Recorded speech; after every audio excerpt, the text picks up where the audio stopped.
Сайн байцгаана өрхөн үзэгчтэй. Та бүхэнд үндэсний баяр наадмын мэдээг хүргээд Монгол Мэдээ агентлаг цагуурт хөтөлбөрийнхөө пүрэв гарагийн дугаарыг үзүүлж байна. Эхлээд хөтөлбөрийн товч агуулга танилцуулъя. Өнөөдөр Монгол төрийн далбаан өдөр. Төрийн өндөрлөгүүд өнөөдөр их эзэн Чингис хааны хөшөөнд хүндэтгэл үзүүлж Жанжис баатрын хөшөөнд цэцэглэлөө. Улсын их баяр наадмын хурдан морины уралдаан хүлээ авдаг эхлээд байна. Энэ жилийн баяр наадамд хязгаал насны 300 гаруй үрээ, шүтлэн насны 280 гаруй үрээ уралдаж хурд шалцаа зорилоо. Баяр наадмын үеэр 4,000 орчим цагдыг албахаг чив журмыг сахиулна. Бүгд найрамдах Хятад ард улсын хилийн бомбтой Монголын жолооч нараас авдаг байсан татвараа хасгаруулжээ. Өнгөрсөн 47 жилийн хугацаанд 41,900 гаруй хүний амь насыг гамшиг тослоос хамгаалсан онцгой байдлын ерөнхий газрын харьяа аврах тусгай ангийг Монгол улсын ерөнхийлөгчийн зарилгаар Цэргийн гавьяаны улаан төвийн одонгоор шагналаа. Говийн их дархан цаазат газар нутагшиж байгаа Тахин сүрэг энэ хавар 30 гаруй унах хүлээн авсан байна. Монгол улсын тусгаар тогтнолоо бүрэн эрхт байдлын бэлэг тэмдээгээ төрийн далбаагаа дээдлэн шүтэх ард түмний хүсэл эрмэлзэл үүсгэл санаачлагыг дэмжиж манай улс жилбэрийн 7 дугаар сарын 10-нд төрийн далбааны өдрийг тэмдэглэдэг боломжтой. Энэ өдөр зориулж өнөөдөр зэвсэг түвшний Жанжин штабаас цэргийн ёслолын жагсаал цуглааныг зохион байгуулж төрийн далбааг мандууллаа.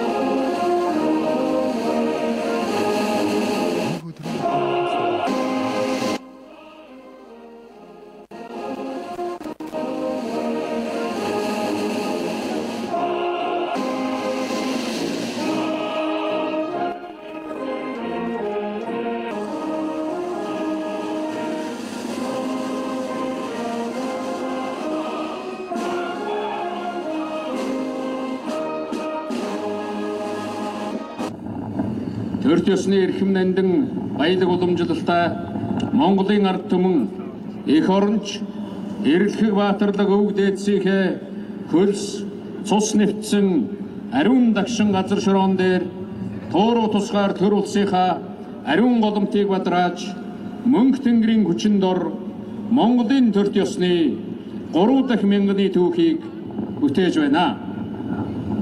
Монголчууд бид эрх чөлөө тусгаар тогтнолын төлөөх тэмцлийн ялалт амжилт бүхнээ төрлөх эх орныхоо мандал бадарлыг мөнх хөх тэнгэрийн хүчин төрийн сүлдний өршөөл буян Монгол хүн болж төрсний хов заяа хэмээн эрхэмлэн дээдлж ирсэн ард түмэн.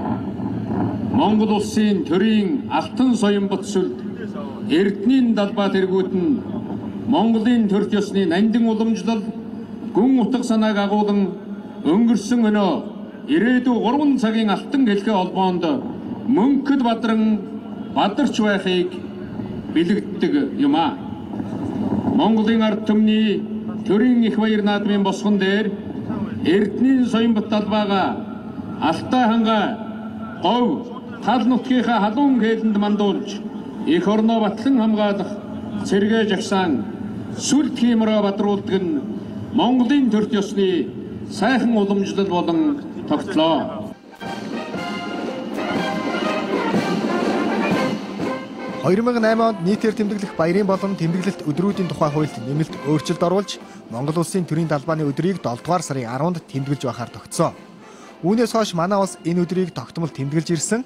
Төрийнхөө далбайг мандуулж цэргийн ёслол хүндэтгэлийн ажиллагааг харахаар иргэд хөдөө ор нутгаас зорж ирснээ ярьж байлаа.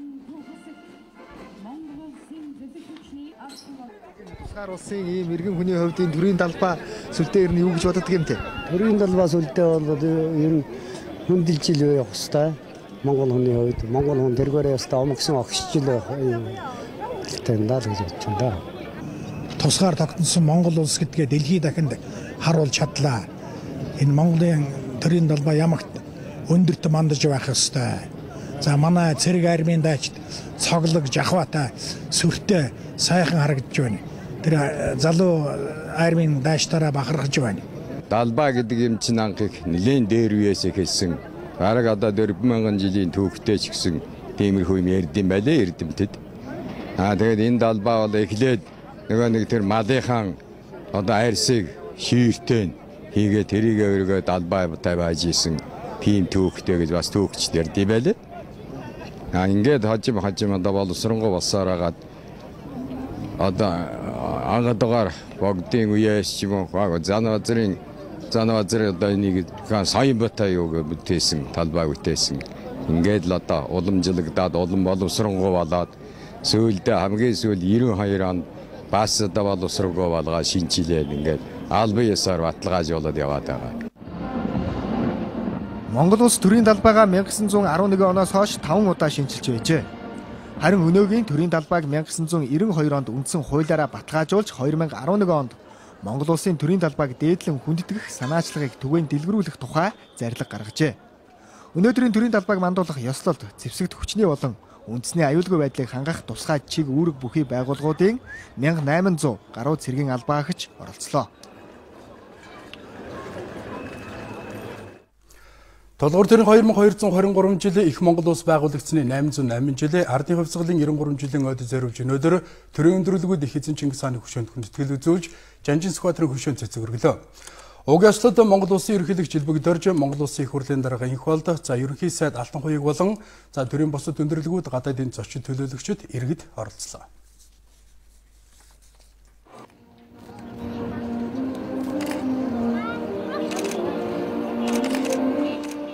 Жил үрийн 7 дугаар сарын 10-нд төрийн өндөрлөгүүд Сүхбаатар Жанжны хөшөөнд цэцэг өргөж, их эзэн Чингис хааны хөшөөнд хүндэтгэл үзүүлдэг. Энэ уламжлалын дагуу төрийн өндөрлөгүүд эхлээд Жанжин Сүхбаатарын хөшөөнд цэцэг өргөж, ард түмэндээ баярын мэндчилгээ дэвшүүлсэн бол үүний дараа их эзэн Чингис хааны хөшөөнд хүндэтгэл үзүүллээ. Тэд нийт олнороо сайхан наадахыг хүсэн өрөөж, үндэснийх баяр наадам нь бүх нийтийн хүсэн хүлээдэг баяр болохыг онцолж байсан. Учир нь улсын их баяр наадам бол манай улсын бүрэн эрхэт тусгаар улс улсны бэлэг тэмдэг болдгоос гадна үндэсний онцлогийг харуулсан байдаг. Энэ ч утгаараа Монгол төмний нэг бахархал бол үндэсний их баяр наадам юм. Энэ жилийн хувьд хур бороо илбэг ард олны сэтгэл амгалан өргөн дэлгэр сайхан наадам болж байгааг иргэд хэлж байлаа.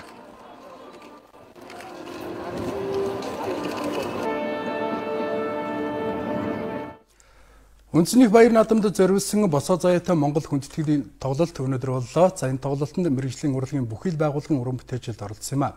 Хүннэг өрнөөс эхлээд өнөөдөр хүртэлх цаг үеийн уран бүтээлийг харуулахыг зорьсныг найруулагчид нь онцолсон байна.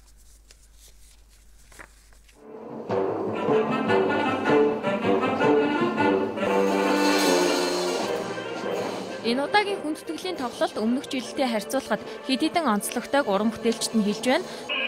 Тухайлбал анхудаа Монголын үндэсний үлээвэр хөгжмийн их найрал байгуулагдан тус тоглолтод оролцож байгаа 60 хүний бүрэлдэхүүнтэй хөгжимчид лимб, баялаг бишгүүр, аргил эвэр бүрээгээд 10 гаруй зэмсгээр хөгжмийн зохиолч Үлзий баярын Тал Монголын дуудлага зохиолыг мөн Хонлиозын үгай босоо заяатай Монгол дууг эгшиглүүллээ.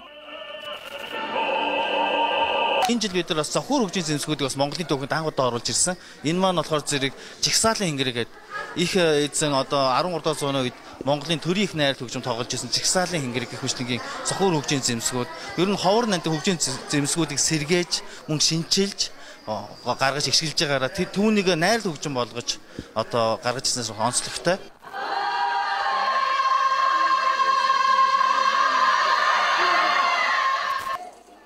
Мөн 21 эмэгтэй уртын дуучин хамтран 4 цагийг дууссан юм а.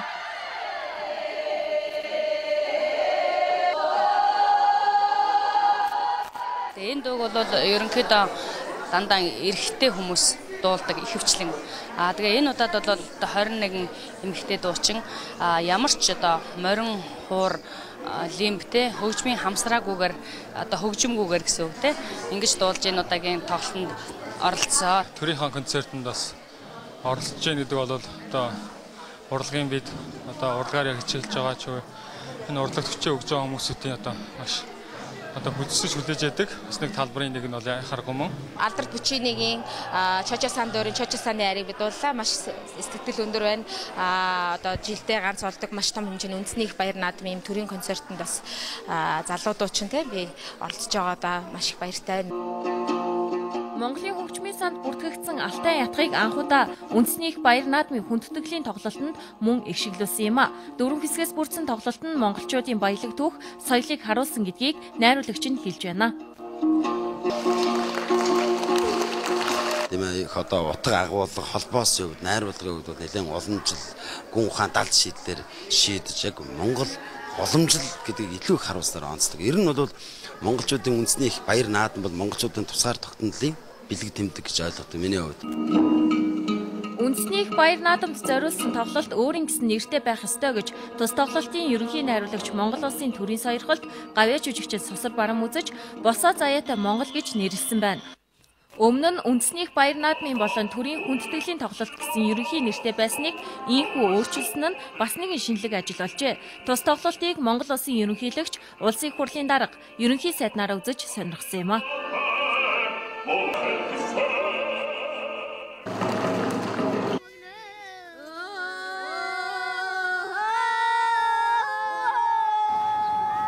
Урдан хүлэгэн зооносон оддын тоос шилгээж хувьтай түмний баяр Монгол наадам эхэлж байна.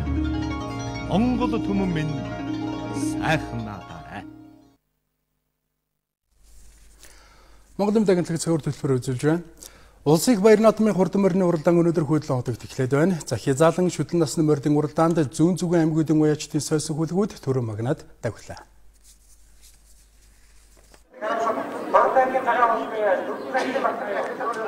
Энэ жилийн улсын баяр наадамд хязаалан насны 300 гаруй үрээ оролдож хурд шанцаа сориод байна. Төрөө магнад Доронтой аймгийн Цагаан Овоо сумын харьяат Батцэргийн хээр давхиж, Өмнөгөө аймгийн Хүрмэн сумын харьяат Баянбатын хүрэн үрээ ам үзүүллээ. Харин 3 Төв аймгийн Сэргэлэн сумын уяач Батбэлгийн Янзган зээл, 4 Төв аймгийн Баян сумын уяач Баянбатын Сартаа зээл, Айргийн 5 Сүхбаатар аймгийн Дарган сумын уяач Эрдэнэбэлгийн хээр үрээ давхлаа. Доронтой аймгийн алдарт байж Батцэрг гэж байна. Одоо түрүүнд хаана аль наадамд яадаг вэ? Энэ таах шүтлүүрээ уралдаагүй сум орон нутгад баг наадамд оруулж байсан. Өөрөөртөн байна уу? Өнөөдөр сайхан төрийн наадамд орон нутгад аль ирдэг вэ? Тэндээ бас зүйлээд Өмнөгөө аймгийн Хүрмэн сумын Шавдрын Баянбат гэдэг нь үрээ. За түрүүнд хаана аль наадамд яадаг вэ? Урд Өмнөгөө дээр төв үсгийн уралдаанууд бол хоёр жахад төрүүлсэн. Макки атуу юу? Энэ манай Бацгохын тангаах атуу. Аль зогсов? Дөрөнгө сэргэлэн сан. Тэр өөр атуу. Аднаатан дэгчөө. Шинжил түүх өсөөр яригдал. Одоо ингэж юм. Танаа унгаа атуу юу? Тэ унгаа. Аль азрагны төлөө. Энэ шонкор гэж зэр зогсов. За, зэр зэр улсад урилжээ. Улсад оролцож байгааг нэг тойруулга морилго нэг даамрын боо нэг даамрын хурд гэдэг үүд болсон наадад төрүүлж ирсэн. Танаа унгаад өгсөн.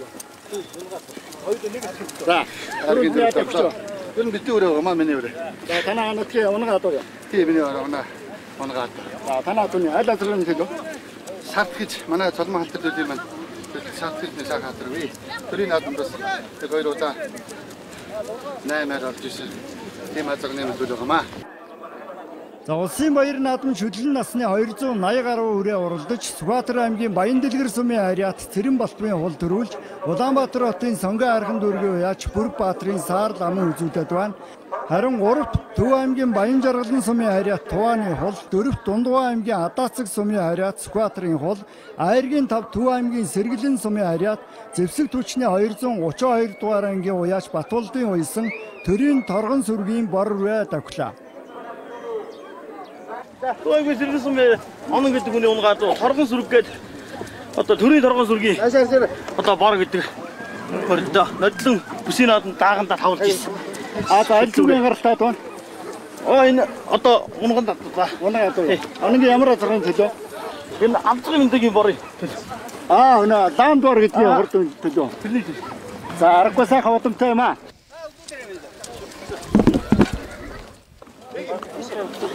Баян хэдэр авчих уу? Гуравтарлаа. Билгүүдийн босоо юмараа сэвэж байна гэж байна. Төрийн наадмын морь айдуулаад зөндөө хооцгүй байна. За их баяртай байна. Анх удаа хайр авчээ. Их баяртай байна тэгэхэд. Энэ манай найз Батцэргийн унгаад байгаамаа. За өдөр нь олон хүмүүс хаамсах байна. Дортой. Багшлаа. Өмнө яаж тавьчих вэ? За энэ өмнө суманда сая Архус сумын 55 жил төрүүлчихэд ирсэн үрээ. Түрүүн өсөрсөн. Энэ үү? Цэрэн Балтмын. За түрүүнд нь хаана ямар наадам гэдэг үстэй. Эднэ улсад дааганда 8-аар орчихсон. Тий, Сүхбаатар яг Баянделгэр одоо. Улсын баяр наадмын хурдан орны уралдаан маргааш азарга их насны уралдаанаар үргэлжлэнэ. Энэ жилийн үндэсний баяр наадмын сурын харвааны байшигнал 2 дахин нэмэгдсэн байна.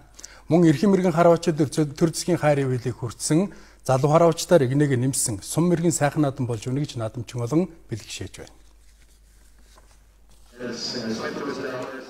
Үндэсний баяр наадмын сурын их харваа эхлэж байна. 7 сарын 7-ны өдрөөс урийнхаа сурын харваагаар эхэлж, бүрээд болон хүүхдийн сурын харваагаар үргэлжилж байгаа их сурын харваанд 360 гаруй сурчид, бүрээд ураанхаа хүүхдийн сур нийлээд 760 гаруй харваачид энэ жил цэцэг мэрэгнээ сорж байна. Монгол улсын ерөнхий сайдын нэрийн дор энэ жил үндэсний сур харваачдын чуулга харваа гэдгийг зохион байгуулахар шийдвэрлсэн байна.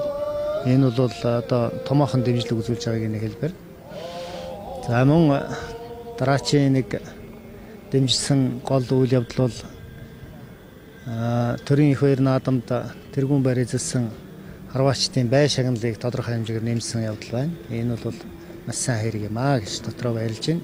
Улсын баяр наадамд бараг 20 жил харвж байна. Тий, анх 1993 онд энэ сурын спортод хөл тавьж илаа. Тий, түүнээс хойш ихэвчлэн улсынхан баяр наадамд ирж харвж ирсэн. Тэгээд энэ жил бол харваачид их нэмэгдсэн, их олон болсон. Тэгээд их оноо их өндөр байгаа, их сайхан наадам болох бах. Ер нь тий сайхан эхэлж байна. Энэ жилийн хувьд хүмүүсийн бэлтгэл сайн байгаа, онооч өндөр байгаа. Миний хувьд бас гайгүй л байна. 2005 оноос эхлэн улсынхаа баяр наадамд харвж эхэлсэн. Анх 2003 оноос нумсам харвж эхэлсэндээ.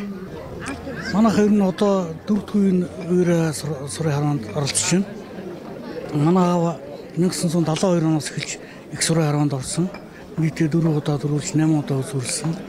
Ахмад Дайчин эх орноо 1945 онд эх орноо хамгаалж явсан тийм хүн байгаа. Тэгээд аавыг маань төр засгаас өндөрөөр үнэлж Хөдөлмөрийн Баатар цол өгсөнд бид бүхэн их баяртай байгаа. Өмнө нь үндэсний их баяр наадмын сурын бай эхний 3 байраар хязгаарлагддаг байсан. Харин энэ жил тусгай харвааны 4-5 дугаар байр нэмэгдсэн байна. Мөн эхний 3 байрны бай шагнал 2 дахин нэмэгдэж, 1-р байранд орсон харваач 8 сая төгрөг авч цолоо ахиулах боломжтой болсон байна. Энэ жил үндэсний их баяр наадмын их харваанд цэцэг мэрэгнээ сорж байгаа 350 гаруй харваачдын 30 гаруй хувь нь Монгол улсын мэрэгэн, 130 гаруй нь спортын аврах цолтой харваачд байна. Одоо үзүүлэх мэдээг манай сурвалжлагч Үүлэн Солонгобаатар хүн хөлтөглөө. Эх орны аюулгүй байдал иргэдийн амнаас эд хөрөнгийг хамгаалах үүрэг хүлээсэн онцгой байдлын ерхий газрын харьяа аврах тусгай ангийг Монгол улсын ерөнхийлөгчийн зорилгоор цэргийн гавьяаны улаан төбийн одонгоор өнөөдөр шагналаа. Тус ангийн өнгөрсөн 47 жилийн хугацаанд 41900 гаруй хүний амнасыг гамшигт тослоос хамгаалжээ. Аюул гамшигын үед тэргүй игнэнд явдаг 250 гаруй алтан хаагч мөн өмнө нь энэ өндөр хариуцлагатай албанд хүчин зүтгэж байсан нийт аврагчдын хөдөлмөр зүтгэлийг төр үнэлж урамшууллаа гэж тэдний төлөөлөл хэлж байна. Онцгой байдлын ерөнхий газрын харьяа аврах тусгай ангинд байгуулагдсан цагаас хойш Монгол улсын нийт нутаг дэвсгэрийн 40 гаруй хувийг ой хэрийн төмрөөс хамгаалж улсад онцгой хэмжээний хохирол учрахаас сэргийлжээ.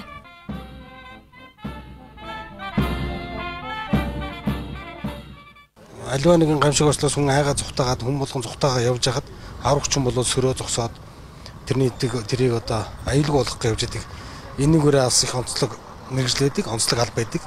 Тэгэхээр энийг бас ард түмнээс төр засгийн мөнөөс өндрөөр үнэлж бас ингэ шагнаж байгаа бол маш их баярлж байна. Би энэ албанд 2004 оноос хойш одоо хүртэл ажиллаж байна. 10 жилийн хугацаа өнгөрсөн байна. 10 жил ажиллаж байхдаа 2009 оны үерийн аюулаас 17 хүний амнаас аварсан.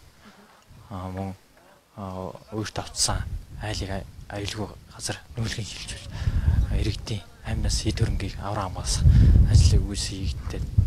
2009 онд ерөнхийлөгчөөс шудраг журам медалаар шагнагдсан. Одоо энэ албандаа ажиллаж байгаад бахархалтайгаар албаагаа явж байна. Цааш ч гэсэн ажиллах чанга хэрэгэлтэй өсөл зөрөгтэй ажиллаж байгаа. Аврах тусгай ангийн албан хаагчид зөвхөн эх орныхоо аюулгүй байдал, иргэдийн амь насыг хамгаалахаас гадна олон улсын хэмжээнд ажиллаж байгаа юм. 2012 оноос эхлэн Өмнөд Судан улсад инхийг сахиулах ажиллагаанд нийтдээ 30 гаруй албан хаагч оролцсон. Удахгүй 7 аврагч тус улсыг зорихоор бэлтгэлээ хангаж байгаа юм байна. Мөн аврагчид 3 дахь хөрш оронд аюул гамшиг тохиолдсон үед үүрэг гүйцэтгэж байсныг энэ үеэр ангийн захирагч нь онцоллоо. Тод нэг жишээ нь бол Япон улсад болсон цунамийн газар хөдлөлтийн үед манай ангийн аврагч нар төлөө тэнд очиж Монгол улсад төлөөж аврах ажиллагаанд оролцсон байгаа. За одоо Өмнөд Судан улсад инхийг сахиулах ажиллагаанд мөн одоо ангийн бие бүрэлдэхүүн 3 дахь ээлжээ одоо бүрэлдэхүүн үүрэг гүйцэтгэж явж байна. 1967 онд Төмөр замын тусгай батальон нэртэй байгуулагдаж байсан аврах тусгай анги нь жилд дунджаар 25 удаагийн аюулт үзэгдэл гамшиг ослын дуудлагаар 75 хүний амь нас 2 тэрбум орчим төгрөгийн эд хөрөнгийг авран хамгаалж ажилдаг байна. Цэргийн гавьяаны улаан түгийн од нь албан хаагчдын хөдөлмөр зүтгэлийг үнэлэхээс гадна цаашдын ажилд нь маш том уран болсныг энэ үеэр хэллээ. Цаашдаа энэ аливаа гамшиг ослоос урьдчилан сэргийлэх ажилд иргэдийг болон төрийн бус байгууллагыг оролцуулж хамтарч ажиллах дээр бол манай байгууллага эргэлт гаргахаар бас ажиллаж байгаа. Ер нь бол аливаа гамшиг ослыг болохоос өмнө урьдчилан сэргийлэх ажлыг яаж хийж чадна вэ гэдэг нь бол учрах хор хохирлыг төдий хэмжээгээр багасгана гэж бид тооцож байгаа. Тэгэхээр энд зүгээр аливаа гамшиг осол аюулт үзэгдэлд зөвхөн энэ цэнхэр хувцастай онцгой байдлын албан хаагчд биш бүх төрийн байгууллагууд, төрийн бус байгууллагууд иргэд өөрсдөө оролцож биж энэ жил тохиолдож байгаа аюулт осолд иргэдийн амь насыг л аварч чаддаг ийм л хамтын ажиллагаа хамгийн чухал юм аа. Монгол улс онцгой байдлын албаа бэхжүүлэхэд ихээхэн анхаарч ажиллаж байгааг ерөнхийлөгчийн тамгын газрын дарга цагаан энэ үеэр онцолсон юм. Аврах тусгай ангийн техник хэрэгслийг үе шаттайгаар сайжруулах ажил 60 гаруй хувьтай байгаа. Энэ ондоо багтаж 70% хүрэхээр төлөвлөд байгаа юм байна.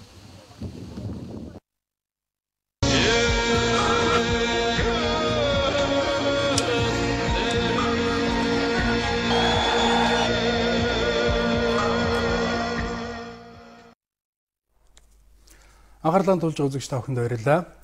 Бэлчээрийн мал аж ахуй Тэмэнжингийн цуваа гэд Монгол төмөндөд дэлхийн хаанч байхгүй нүүдэлчин авах амьдралын нандин өв уламжлал бий. Энэ өв уламжлалыг унган төрхөөр нь хойч үедээ өвлүүлэн үлдээхийг Монгол улсын ерөнхийлөгч Малчин Төмөд хандан уриалсан байна.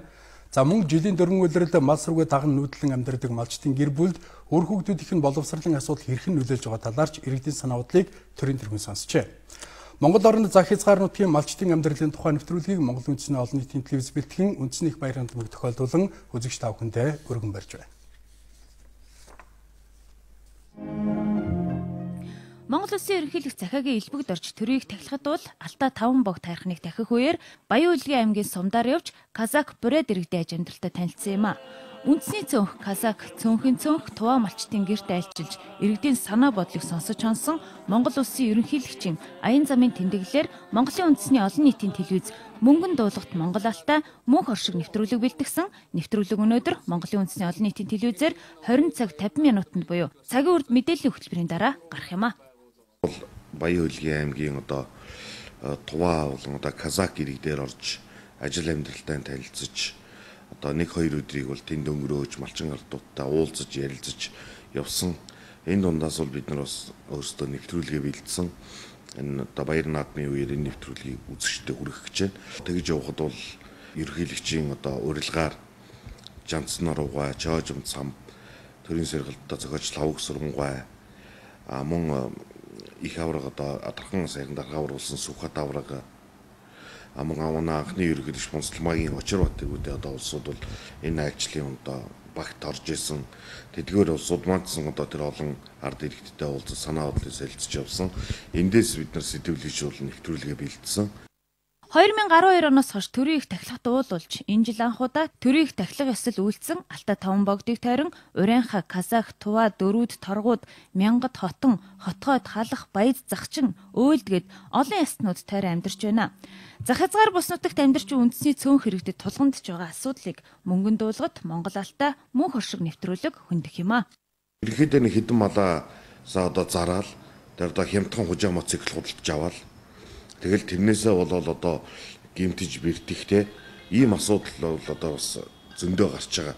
Энэ бол урд нь ч манай одоо үндэсний олон нийтийн телевизээр тусгайлан одоо асуудал дэвшүүлсэн нэвтрүүлэг болж орж исэн. Энэ болгон дээр бас ерөнхийлөгч маань анхаарлаа хандуулж байгаа юм билээ. Тэгээд ер нь бол Монгол ах буй Монгол ёс зан заашид уламжлалаа хадгалж үлдэхийн үүднээс ч гэсэн одоо малаа бэлчээхтэй хүртэл одоо тэгэл моциклоор үргээж хөөгөөд байдаг биш. Одоо тэр сайхан морио унжтэй жинхэнэ Монгол ахуйгаараа байцгаая.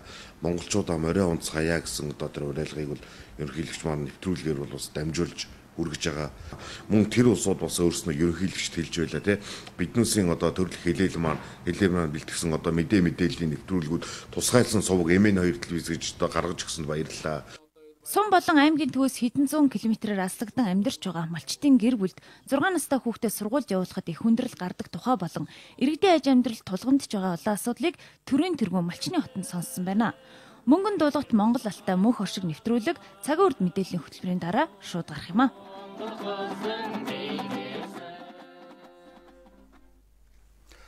Үндэсний баяр наадмын өдрүүдийг 5 өдөр тэмдэглэл өнгөрүүлэх болсонтой холбогдуулан нийслэлийн засаг дарга бөгөөд Улаанбаатар хотын Цохирхж Батхуул уриалга гаргалаа. Наадмын өдрүүдэд амгалан өртөөнөөс хүйдэл одог руу болон төв цэнгэлдэх хүрээлэн рүү рейл бас аялуулж байгаа. Мөн баярын өдрүүдэд автомашины ачаалал эрс нэмэгдэх эрсдлийг харгалзан иргэдэд үйлчлэх нийтийн тээврийн автобусыг ч мөн нэмсэн. Тиймээс наадамчин олныг хувийн унаанаас аль болох татгалзаж замын төгжрөлгүй баярлагыг нийслэлийн засаг дарга уриалжээ. Нийслэлийн иргэдийн төлөөлөгчдийн дурлаас гаргасан замын хөдөлгөөний ачааллыг бууруулах цогц арга хэмжээний хүрээнд Улаанбаатар хотод дугаараа хязгаарлалт хийж байгаа ч баярын өдрүүд буюу бүх нийтээр амрах 5 хоногт энэхүү зохицуулт үйлчлэхгүйг та бүхэн мэднэ. Баярын өдрүүдэд орон нутгаас эрх зорчигч урсгал огцом нэмэгдэж байгаагаас үндэсний их баяр наадмын өдрүүдэд нийслэлийн авцамд хэд их ачаалал үүсэхээр байна. Энэ жилийн наадмаар иргэдийнхээ ая тухтай байдлыг хангаж замын төгсрөл багтаа байх нөхцөлийг бүрдүүлэхээр хотын захиргаанаас нийтийн тээврийн 841 тээврийн хэрэгслийг үйлчлэхэд гаргахаар шийдвэрлэсэн. Мөн төмөр замын автобус буюу рейл басаар амгалан өртөөнөөс хүйд 7 өдрөөр өдөрт 5 удаагийн зорчилт хийж иргэдэд үйлчлэхээр болсон. Тиймээс наадамчин олон та бүхэн баяр наадмын өдрүүдэд онцгийн шаардлагагүй бол хувийн автомашин хэрэглэхээс аль болох татгалзаж нийтийн тээвэр болон рейл басыг сонгож үйлчлүүлэхийг уриалж байна. Баяр наадмын өдрүүдэд манай музейнүүд Монгол уламжлал, ёс заншил, урлагийн өв соёлыг харуулсан үзэсгэлэнг тусгайлан дэлгэдэг уламжлалтай. Энэ жилийн наадмаар Монголд төдийгүй дэлхийд анхдагч Монгол хаадын лааны тосон баримлын үзэсгэлэнг дэлгэж байгаа нь нэгэн шинэлэг үзмэр болж байна гэж театрын музейн ажилтнууд ярьлаа. Мөн энэ жил 1400 жилийн настай Алтан ятгах чавхтас төгжмийг Монголын үндэсний музейн үзэсгэлэнгийн танхимд заасан нь наадмаар үзэх ёстой үзмэрийн нэг болохыг мөн онцолж байна. 12-оос 13 дугаар зууны Монгол хаад хатад баатруудын эдэлж хэрэглэж өмсөж зүүж байсан бүхнийг археологийн олдврыг үлгэрлэн хийж Чингис хаан болон түүний хүлэг баатруудын дүрийг түүхэнд тэмдэглэн үлдээсэнчлэн хамгийн боддоор дуурайлгасан зуршил бол энэ юма гэж профессор Сүхбаатар тайлбарллаа. Өөлөн их болон бүрт хатны гоёлыг урлагтаа Монгол эхнэрийн богтог малгайны чимэглэл болон дээлийн захны хийх тусгажээ. Харин эзэн Чингис хааны суудлыг хийхдээ өдгөө Америкийн нэгдсэн улсын музейд хадгалагдаж байгаа тухайн үеийн Монгол хаадын баяр наадмыг дүрсэлсэн Ираны зургийг үндэслэн уралсан байна. Тэрвийн Персийн зураачдын, Арабын, Дунд Азийн зураачдын тэр Монголын цэргийн жанжид дүрсэлсэн тэрвийн хорим найрыг харуулсан зургууд төр бол маш өнгөлөг, сүрж явхантай ингэж зурсан байдаг. Энэ урлагийн гол юу онцлогны үхэлэр одоо түүхэн хүмүүсийг талаар судалгааны материалууд шинээр олдоод одоо хувцас хэрэглэл зэр зэвсэг барьж байгаа багаж энтрийн одоо шинчлээд ингээд өөрчлөлт байж болдог. Лааны тосон баримлаар Сүбэдэ Баатар болон өөр хид хідэн дүрийг бүтээсэн ч дэлгэх газар байхгүй асуудал тулгарч байгааг ч нуусангүй. Харин баяр наадмын үеэр хамгийн их жуулчдын хүлд дарагддаг Монголын үндэсний музей эдгээр өдрүүдэд 10 үзэсгэлэнгийн танхимдаа сор үзмрүүдэд дэлгэнэ. 7-оос 14-р зууны үед хамаарах хадны оршуулгын олон тооны ховор олдврыг дэлгэсэн талын дайчдын өв соёл үзэсгэлэн энэ жилийн наадмын гол үзмэр байх юм байна. За энэ үзэсгэлэнгээс одоо онцлон дурдах юм бол алтай ятг байна тийм ээ. За ном сум байна тийм ээ.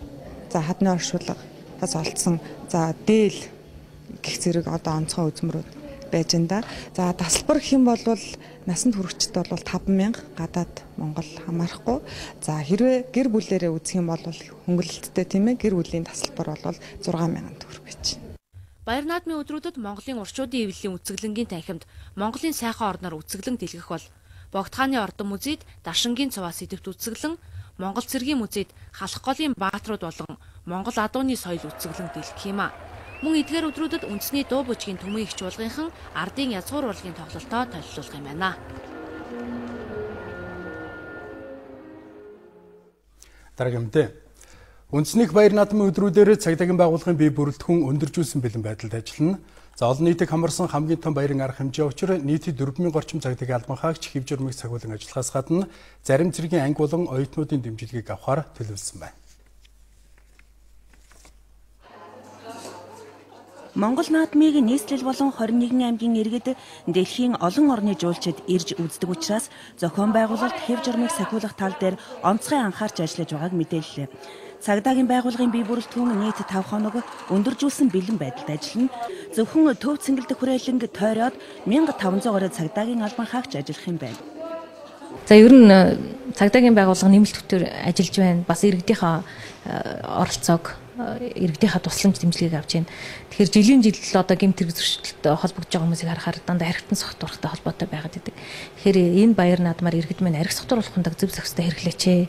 Болж игэл одоо архинаас татгалзах шаардлагатай сэрэмжлүүлж хэлмээр байна. Яагаад тэгэхээр жилийн жилд одоо яг 11 12-ны өдрүүдэд за цаашлаад ингээд 5 хоног амрах учраас архитнаас архи хэтрүүлийн хэрэглэснээсээ болж архинд хордож амьдсан хохирох тохиолдол их байгаад идэг. Үндэснийх баяр наадмын үеэр хулгайн гэмт хэрэг хамгийн ихээр үлдэгддэг байна. Мөн хүүхэд төөрөх явдал элбэг тохиолддог. Тухайлбал өнгөрсөн онд 39 хүүхэд төөрснийг цагдаагийн байгууллагын ажилтнууд эцэг эхт нь хүлээлгэн өгсөн байна. Архитан согтуурахтай холбоотой хэрэг эзэнгүй айлуудад хулгай орхон ихсдэг. Мөн иргэд олноороо гол ус руу зугаалах, үерт автах гээд олон эрсдэл байдгийг сануулж байсан юм а. Наадмын өдрүүдэд мэдээлэл шуурхай удирдлагын төвийн 101, 102, 103 зэрэг тусгай дугаарууд ажиллаж дотоодын болоод гадаадын иргэдийн дуудлагыг хүлээн авах юм байна. Төв стадион дээр 70-26-08 гэдэг утас тэнд бас ажиллана. Төв стадион дээр 102-ийн бүр штаб ажиллаж байгаа. Бүхий одоо асрын баруун талын одоо хаалгаар ордог тэнд 102-ийн баг ажиллана. Хүйд олоодаг дээр бас 102-ийн баг ажиллана. Хүйд олоодаг дээр 97-07-41-02 гэдэг утсаар иргэдээс мэдээлэл авч тэнд бол одоо бас ажиллана. За хүйд олоодаг стадион энэ мэдээж шуурхай удирдлагын төв дээр одоо дандаа гадаад хэлний мэдлэгтэй улсууд ажиллана. Одоогийн байдлаар өдөрт дунджаараа 2000-аас 3000 орчим яаралтай дуудлага хүлээн авч ажиллаж байна. Наадмын өдрүүдэд дуудлагын тоо эрс өсөх хандлагатай байдаг юм. Мөн гадаадын жуулчид хаана хандхаа мэдэхгүй байх тохиолдол их байдгийг хэлж байна. Тиймээс зөвхөн наадмын өдрүүдэд ажиллах тусгай дугаарыг төв цэнгэлдэх болон хүй 7 худаг орчимд байрлуулж, тухайн орчимд ажиллаж байгаа цагдаа, эмнэлэг болон бусад байгууллагуудад холбож өгөх юм байна.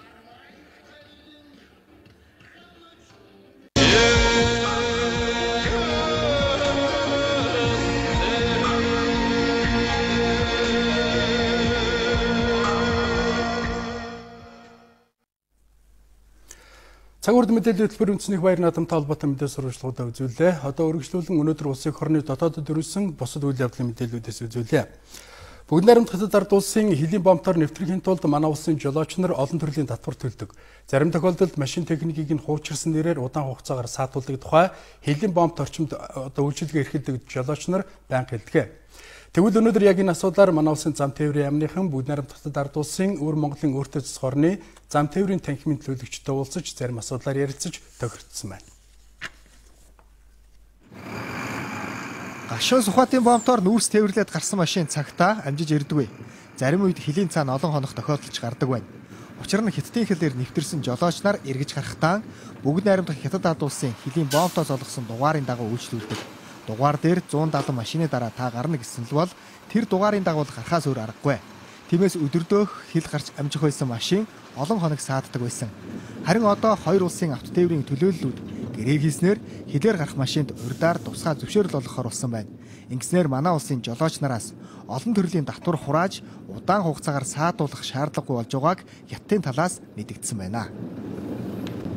Монгол жолоочоос Хятадын нутаг дэвсгэрлөө ороход олон төрлийн татвар хураамж авдаг байсан. За энийг ер нь нэг болгоё, татвар хураалтыг багасгах.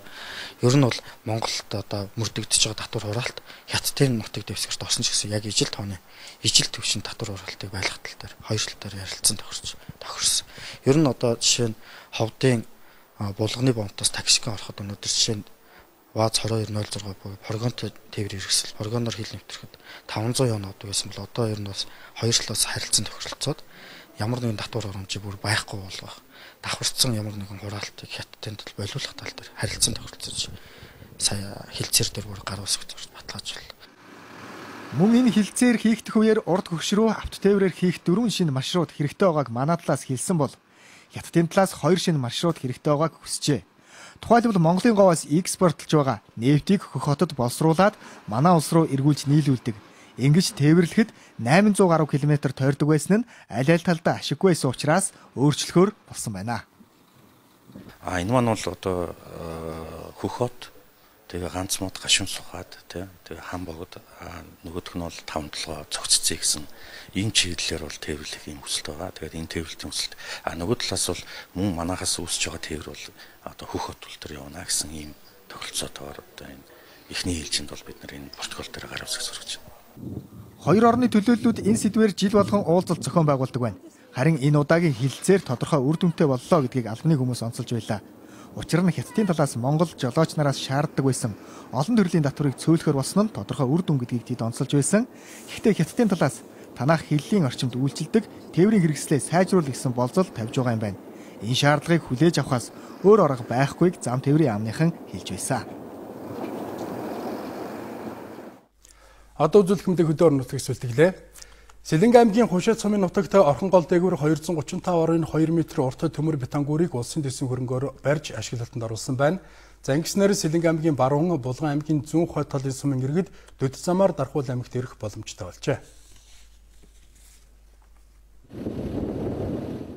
Сэлэнгэ аймгийн Хушаат болон тэр орчмын иргэдэд хамгийн ойр эдийн засаг худалдааны төв нь орхон голын цаана байгаа Дархуул аймаг. Тиймээс нутгийн иргэд орхон голыг гатлахын тулд хувийн тээврийн хэрэгсэлд мөнгө төлөх эсвэл 80 гаруй километр тойрч аймгийн төвд ирдэг байжээ. Харин одоо орхон гол дээгүр гүүр барьсан нь нутгийн иргэдийг найдвартай төв замаар төв суурин газарт очих боломжийг бүрдүүлсэн байна. Энэ гүүр маань бол голын хоёр талыг холбож байгаа биш.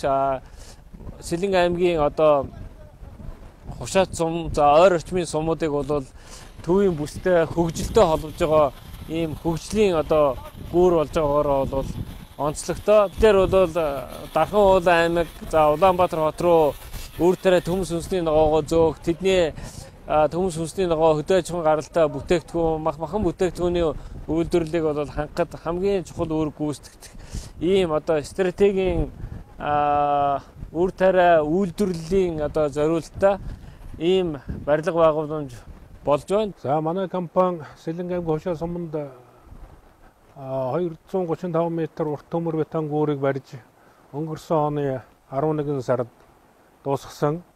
За ингээд өнөөдөр бол улсын комисс төлөөлөгж өгөөд одоо холбогдох байгууллагад шилжүүлэхэд таатай байна. За энэ гүүрийг барихад манай өөрийн компани үндсэн инженер техникийн ажилчид одоо оролцсон. За нөгөө талаар бид бас Дархан Адсан компанитай хамтарч энэ гүүрийн ажилд ажилласан. Тэгээ хоёр компани ажилтны туршлага мэдлэг оюун чадвараар энэ гүүр чанар сайтай баригдсан гэж үзэж байгаа. Гүүрийг барих ажлыг 2011 онд эхлүүлж энэ онд улсын комисс төлөөлөгч өгч байгаа юм байна. Гүүрний нийт өргөн нь 7 м. Хөдөө орон нутгийнхан зорчиход ямар ч саад бэрхшээл гарахгүй гэдгийг ажлыг гүйцэтгэсэн компанийн онцолж байлаа.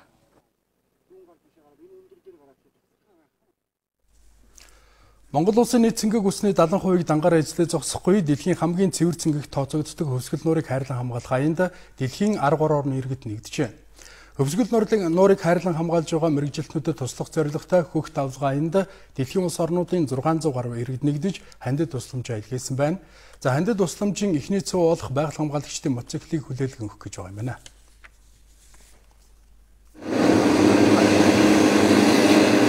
Хөвсгөл нуурыг хамгаалах зорилготой хөх давлгаа олон улсын аянд оролцож байгаа дэлхийн 10 гаруй орны мотоциклчид Монголд ирээд байна.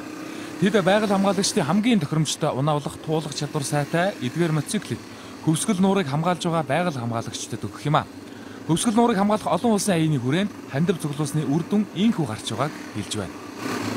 Энэ аянаар бол 10 орныг хамарч тийм ээ нийтдээ 600 гаруй хүний хандив босгосон юм хөх давлгаа гэсэн одоо энийг бид нар өрнүүлж байгаа. Энэ хөх давлгаа гэдэг аян маань олон улсын аян юм аа. Энэ аянаар бид нар хөвсгөл нуур маань яагаад дэлхийд онцлог юм бэ? Яагаад энийг өнөөдөр хамгаалах ёстой юм бэ гэдгийг бид нар олон улсад таниулахаар чармааж ажиллаж байна.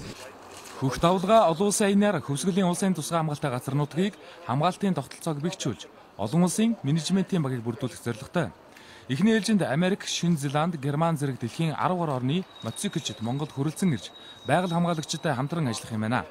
Хөвсгөлийн мэрэгжилтнүүдэд бэлгэлэх эдгээр мотоцикл нь 2500 км-ийн баталгаад хугацаатай анх Австралийн байгаль хамгаалагчид унаж хэрэглэснээс хойш байгаль хамгааллын чиглэл хамгийн тохиромжтой тээврийн хэрэгсэл хэмээн олон улсад хүлээн зөвшөөрөх болжээ. 2011 оноос хойш Монголд тэр дундаа хөвсгөлд 7-8 удаа зочлоод байгаа. Монголчууд байгаль хамгаалах эртний уламжлалтай. Жишээ нь богдхан уулыг дэлхийд хамгийн анх удаа дархан цаас тулгаж байсан. Энэ мэтээр зарим улсуудыг нутаг дэвсгэрээч том газар нутгийг хамгаалтанд авсан. Гэхдээ өнөөдөр байгаль хамгаалагчид үнэхээр хүчин мөксдөж байна. Тэдэнд сайн техник, сайн унаа, сайн хууль эрхцэн орчин өгүүлэгдэж байна уу даа гэж боддгоо. Хөх давлгаа олон улсын аяны хүрээнд бид хөвсгөл нуурыг хамгаалах ажлыг эхлүүлж байна. Энэ аян маань өөр олон улс оронд хүрч дэлхийн орнуудаас олон сая иргэдийг татан оролцуулна гэдэгт итгэж байна. Тэд нар бол маш бага цалингаар ажилладаг. Яг үнэндээ тэр яагаад байгаль хамгаалагч болдог вэ гэж биний бодлоор бол зөвхөн сэтгэл лээдэг юм шиг. Тэгэхэд бид нар одоо тэр сайхан сэтгэлийг нь тийм ээ цаашид энэ ажлаа сайн хийгээрээ биднэрт дэмжиж байгаа шүү гэдэг ойлголтыг өгөхөөр өнөөдөр энэ байгаль болоод ингээ байгаал байдаг юм шиг бид нар бодоод байгаа боловч маш их өөрчлөлт гарч байна. Тийм учраас энэ байгаль хамгаалагчдын ажиллах нөхцөл байдал ч гэсэн хүндэрч байна. За тиймээс нэг бүрэн 7-8 сая төгрөгийн өртөгтэй дээр нь бүрэн тонголсон хамгаалтын хувцас хэрэглэлтэй нийт 15 мотоциклийг хөвсгөлийн байгаль хамгаалагчдад хүргэж өгөхөөр мордож байна. Хөх давлгаа олон улсын аяныг санаачлагч Монгол эколог төрийн бас байгууллага нь өнгөрсөн онд мөн бид хайрлаж чадна аяныг өрнүүлсэн байна.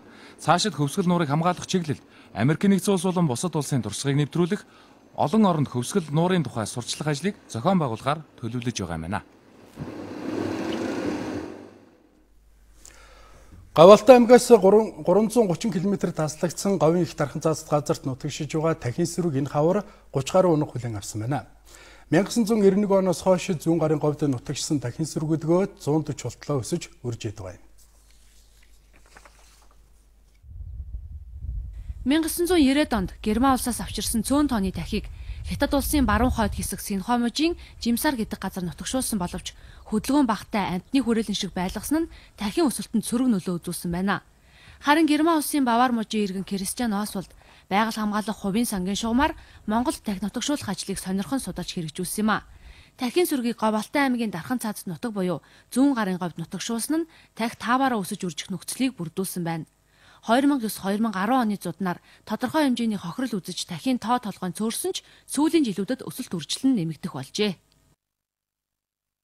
1992 оноос хойш тахиг бол гадаадын Украин, Швейцар, Австри, Герман, Чех болон хамгийн гол нь бол Австралиас ирсэн ийм тахиудыг бол онгоцоор ачааны машинаар тээвэрлэн ирж нутагшуулсан. Нийтдээ бол 105 тахиг бол өнгөрсөн хугацаанд авчир нутагшуулсан байгаа.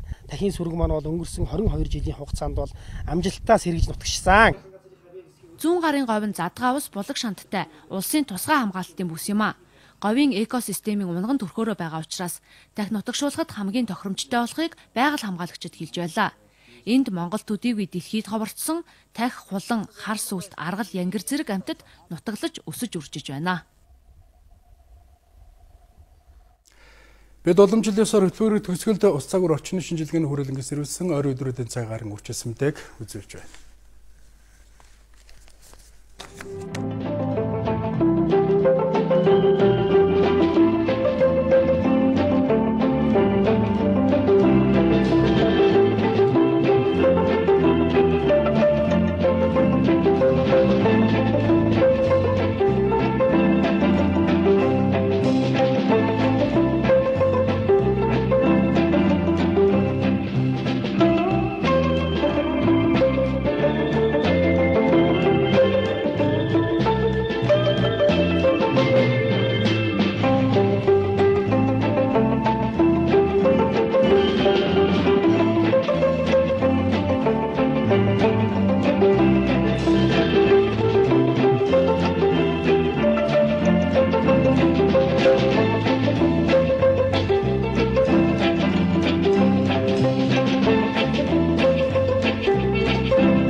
Эрхэм үзэгчтэй, Монгол Мэд агентлаг цаг уурд мэдээлэл төлбөрөөр пүргээр хэлж дугаар үзүүллээ. Анхаарал хандсан баярлалаа. Та бүхэн сайхан надараа баярлалаа.